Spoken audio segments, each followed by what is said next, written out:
Hey man, welcome to Opening Weekend on YouTube. My name is Tony.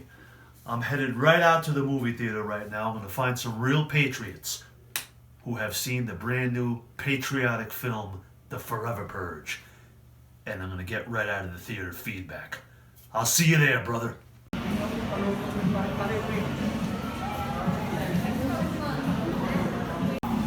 I got Cool Dad here.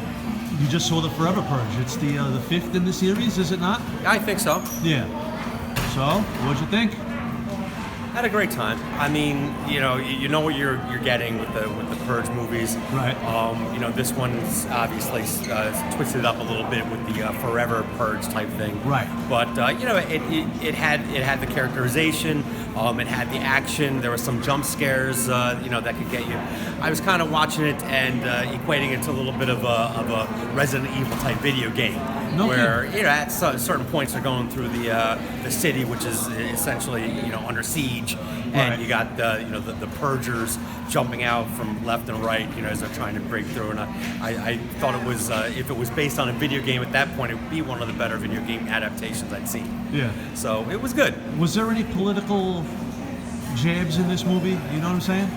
There is a certain political party that may not be happy with how they may have seen themselves on screen. Right. And I'm going to say, if you're watching this movie and you can identify yourself with the Purgers, you may want to reevaluate your perspective. Gotcha.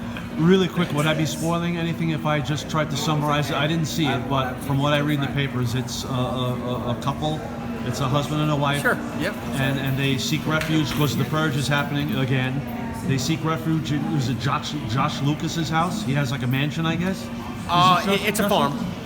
It's a ranch. It's a ranch. Mm-hmm. Oh, they made it out to, like it was like a fortress. You'd have to see it, Okay. because it is kind of in line with the whole Purge thing, Right. And they do explain, if you've seen the last movie, I think, where the Purge was no longer a thing, Right.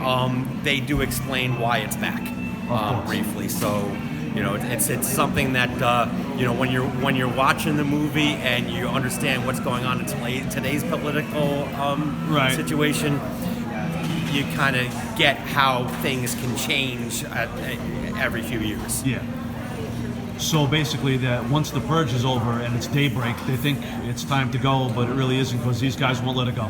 And it's the title of the movie is The Forever Purge, and I think we all know that that's the deal. Is that at 7 a.m. when the purge is supposed to be over, right. It's not over, right. And it's apparent from watching the movie that the Forever Purgers were spurred on through social media.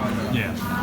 All right, no more to say, but let me tell you, I was hoping I saw you. I just want to tell you, can you believe Universal Pictures? They're going to have 3 movies in the top 5. This one, The Boss Baby, and F9. And they were the first ones last year who wanted to go to streaming. I did not know that. I always felt a year ago or so, when there was all the scare stories about AMC going under, bankrupt and whatnot, that it was all again media headlines to try to get the clicks. Because here we are a year later, and seeing the movies on the big screen. Nice. The only way to do it. Thanks for your time. Have a good weekend. A good long weekend. Well, as usual, always fun to bump into my buddy Cool Dad and his son.